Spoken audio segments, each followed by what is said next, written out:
Good morning, grade 9 students, and as well as our avid listeners. You are listening to Z Radio, 88.5, Siguradong Lingaw, Siguradong Kuyaw. Once again, this is your teacher on air for grade 9 mathematics, Teacher Thelma B. Nanali from Nabonturan National Comprehensive High School. Be sure that you are listening attentively and follow all the directions of the activities. And most of all, have fun as you learn from today's topic. After our discussion for today, you are expected to achieve the following objectives. Write expressions with rational exponents as radicals and vice versa. Derive the laws of radicals, and simplify radical expressions using the law of radicals. At this point, kindly get a pen and a notebook. Let us test your skill in simplifying expressions. Are you ready? Yes! Very good! In your notebook, answer the following items that I will read by simplifying the given expressions. Number 1. Quantity 5 raised to 1/3 times quantity 5 raised to 3/9. I repeat. Number 1. Quantity 5 raised to 1/3 times quantity 5 raised to 3/9. What do you think is the answer? That's right! The correct answer is 5 raised to 2/3. Number 2. Quantity x raised to 16, y raised to 0, z raised to 8, and raised to 1/4. I repeat. Number 2.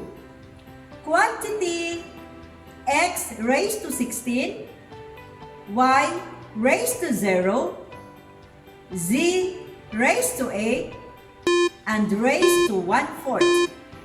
What is the answer? Correct! The answer is x raised to 4 and z squared. Number 3. Quantity s raised to 1/4 over t raised to 1/8 and raised to 24. I repeat. Number 3. Quantity s raised to 1/4 over t raised to 1/8 and raised to 24. What is your answer? Very good! S raised to 6 over t cubed. Did you answer all the given problems correctly? Good work! If you got it all right. If not, no need to worry. Just listen carefully and learn from our discussion later on. Before we proceed with today's topic, how did you get the answers? Excellent! In simplifying the expressions, you can use the laws of exponent. What have you observed with the final answers? That's right! All the answers have an exponent in a fractional form. In our discussion today, we will discuss to write these expressions with rational exponents as radicals and vice versa. Alright, we will have more on this when we come back, so don't go away! The Radyo Z-eskwela program of the Division of Davao de Oro is being brought to you by Nueda Builders Construction and Supply Incorporated, Maverick Builders Incorporated, Mitch Construction and Supply, Archicon's Architectural Construction and Supply, DB Construction and Supply, Hanaway Builders Corporation, Phoenix Corvada Tagum Gasoline Station, Master Construction and Supplies, Mackenzie Builders, GP&H Construction Incorporated, Metro Gear Construction Corporation, NEN Builders and Development Services Corporation, Max Mays Enterprises Incorporated, We Inc. Construction Company, Rangay Construction and Supply, East Sussex Enterprise, WM Construction, Councilor Boogie and Miss Marjorie Vertodazo, Icon Builders and Supply, and Apex Mining Company Incorporated.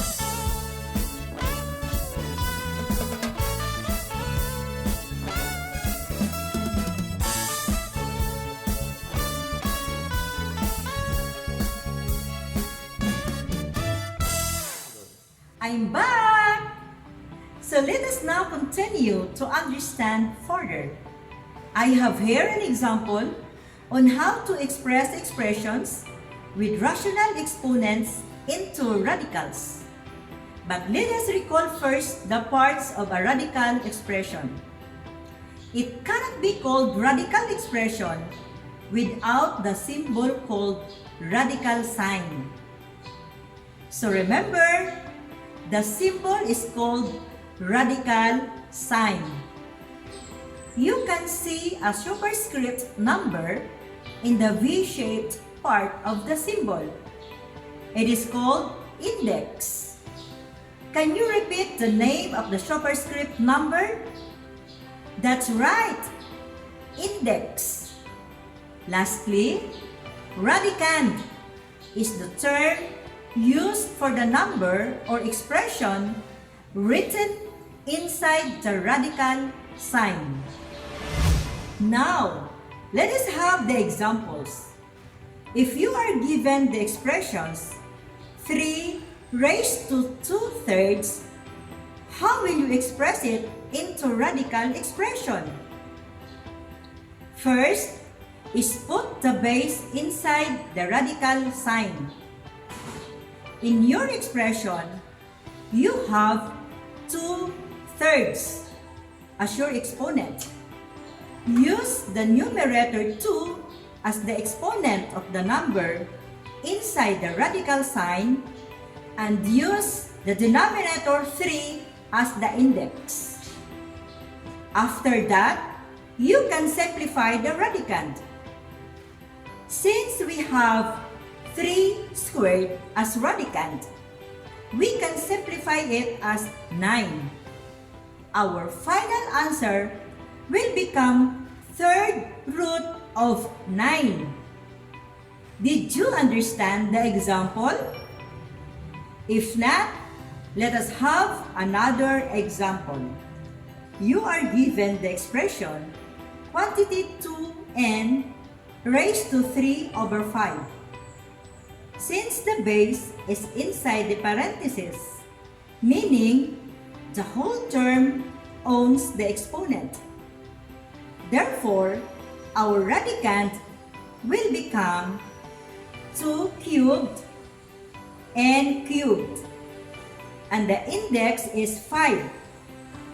So, if we simplify it, it will become the 5th root of 8n to the power of 3.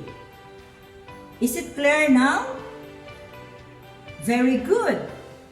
Let us have now an example of how to express radical expression into expression with rational exponent.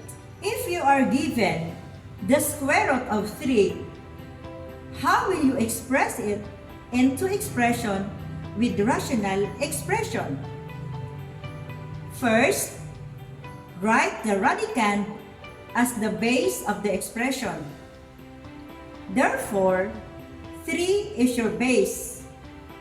Next, write the exponent that you can see in your radicand as the numerator of the exponent, and let be the index as the denominator of the exponent. In the radicand, if you cannot see an exponent, always remember that the exponent is 1. And if you cannot see an index, therefore, it is understood to be 2. In our example, we can express it as 3 raised to the power of 1/2. Let us have another example. If the example is the 4th root of 8n raised to the power of 6, first and foremost, identify if your radicand has something in common in order to get it all from the radical sign.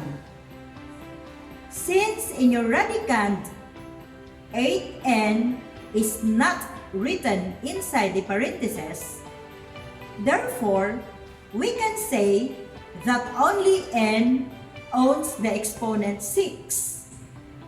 So, in order to get the whole radicand, let us find something common. We can write 8 as 2 cubed and n raised to the power of 6 as quantity n squared raised to 3. So to simplify, it will become quantity 2n squared raised to 3 over 4. Let us practice your skill by answering the following. Express the following into radical expression. Number 1, 5 raised to the power of 3/4. Again, number 1, 5 raised to the power of 3/4. What do you think is the answer? Very good! Your answer is the 4th root of 5 cubed. Number 2, 3b raised to the power of 3/2. Repeat. Number 2, 3b raised to the power of 3/2. The answer is excellent! 3 times the square root of b cubed. Last but not the least number, quantity 3 over 2p squared raised to 2/3. Again, number 3, quantity 3 over 2p squared raised to 2/3. It is expressed as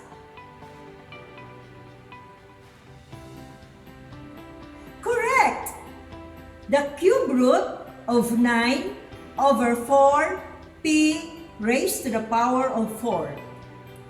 Let us try by expressing the following radical expression into expression with rational exponent.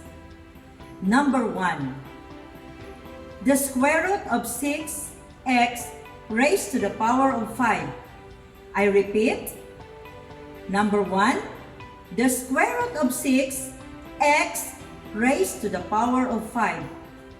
What is your answer? Very good! Quantity 6x raised to the power of 5 raised to 1/2. Next is 1 over the cube root of 5. I repeat. 1 over the cube root of 5. The answer is excellent! 1 over 5 raised to 1/3. Lastly, number 3, the 5th root of 27 over 64. I repeat. Number 3, the 5th root of 27 over 64. The answer is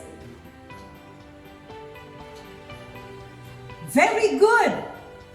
Quantity 3 over 4 raised to 3 over 5. Have you got it all correctly? Or are you still confused? If yes, you could still go back with your answers and analyze the items that you've got wrong. Now that you know how to express radical into expression with rational exponent and vice versa, let us learn how to simplify radicals. There are lots of ways to simplify depending on how the radical is expressed. In our next examples, we can use the laws of radicals. Assume that when n is even, a is greater than 0. One of the laws of radicals is that quantity, the nth root of a raised to the power of n equals a. Example, quantity, the cube root of 4 cubed is equal to 4. Another example, the square root of 64 is equal to the square root of 8 squared. And the square root of 8 squared is equal to 8. What have you observed with the example? Very good! If the index and the exponent in the radicand are the same, you only need to cancel it out, leaving only the radicand. Another law is that the nth root of AB is equal to the nth root of A times the nth root of B.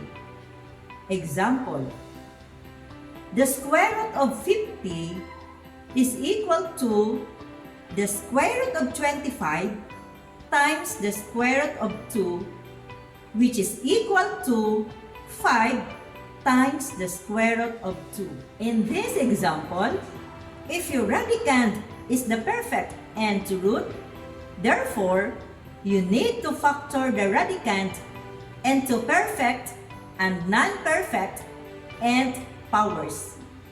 In our example, we are looking for the square root of 50. But since 50 is not a perfect square, therefore, we look for its factors. And there, we have 25 times 2. 25 as the perfect nth power and 2 as the non-perfect nth power. Let us summarize our lesson after the break. So don't go away!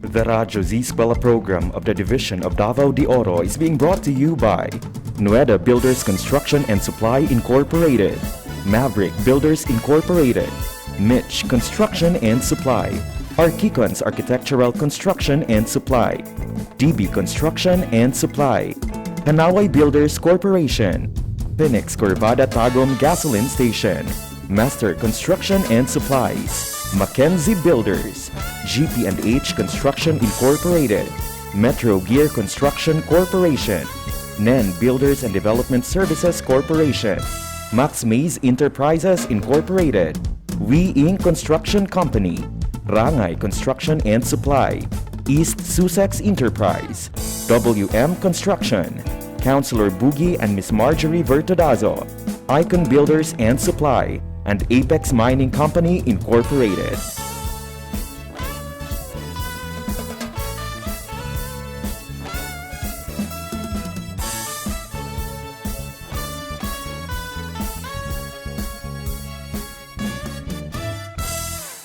I'm back!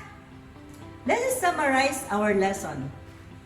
The nth root of a raised to the power of m is called radical expression.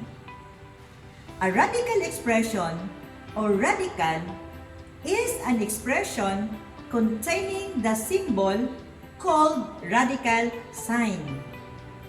In the symbol, the nth root of a raised to the power of m, n is called the index or order, which indicates the degree of the radical, such as square root, cube root, fourth root, and so on.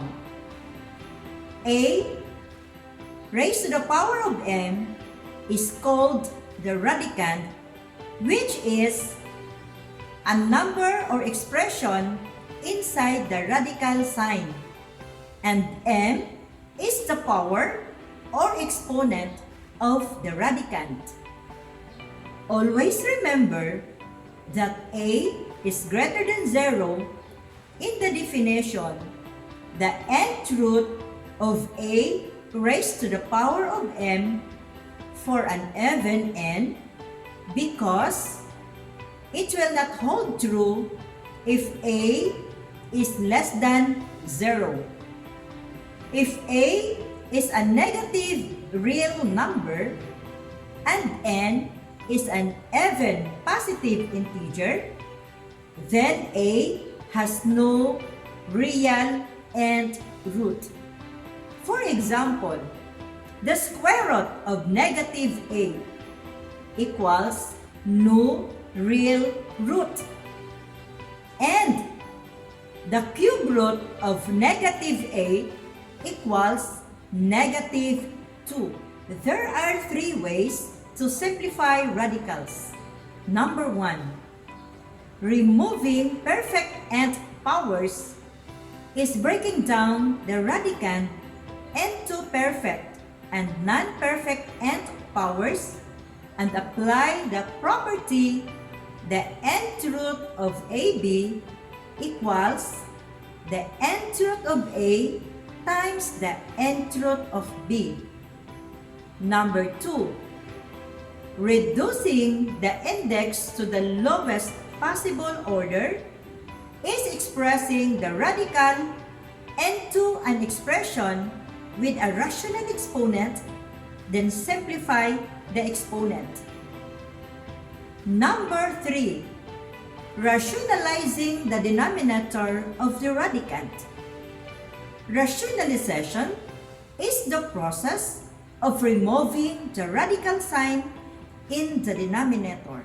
Lastly, the simplified form of a radical expression must meet the following. No prime factor of a radicand that has an exponent equal to or greater than the index.